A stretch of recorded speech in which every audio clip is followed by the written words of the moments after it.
And development. Main topic that we are going to cover up: meaning of resource, classification of resources. So let's first take the meaning of resource. Things available in our environment which can be used to satisfy our needs. Next is interdependent relationship between nature, technology and institutions. Interact with nature through technology and create institution to raise economic development. So this is all about interdependent relationship. Next is classification of resources. So first of all, we will be discussing about on the basis of origin. There are two type of resources. One is biotic and second one is abiotic. Biotic obtained from biosphere and they have life. For example, human beings, flora, fauna, fisheries. Abiotic resources are composed of non-living things such as rocks and metals.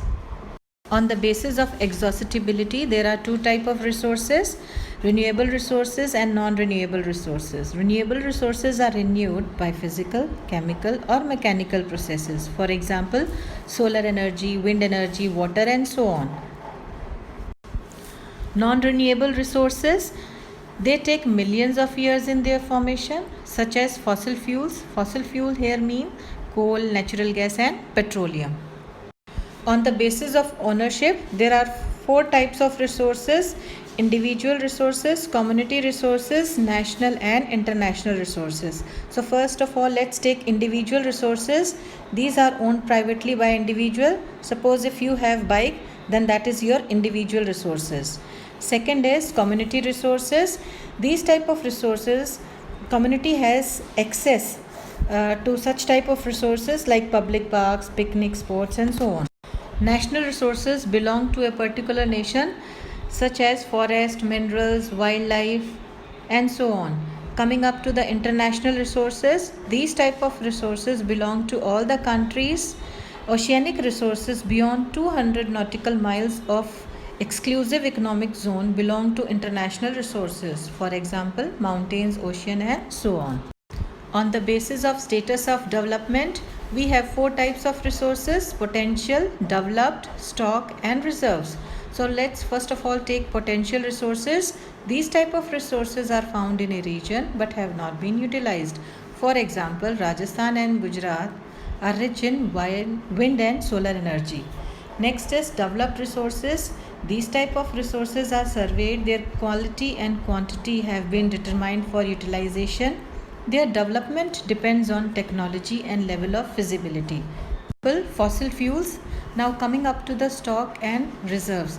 Stock, which have the potential to satisfy human needs but they do not have appropriate technology to access. For example, water, which is made up of two gases, hydrogen and oxygen, which can be used as a rich source of energy, but due to lack of technology, humans cannot use it. Reserves. These type of resources can be put into use with the help of technical know-how, but their use has not been started. For example, water in the dams is used as reserve. Next topic is development of resources. Here we have to discuss major problems regarding resources and why there is need for resource planning. So let's first of all discuss about the problems related to resources. First one is depletion of resources to satisfy greed of few individuals. Second is accumulation of resources in few hands, which has divided the society into rich and poor. Third one is indiscriminate exploitation of resources, leading to global warming, ozone layer depletion and so on. Need for resource planning.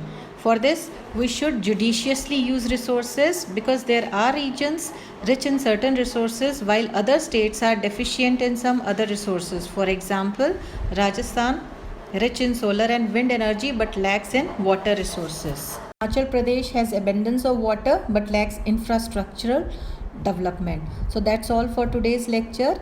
Next topic we will be covering in the coming session.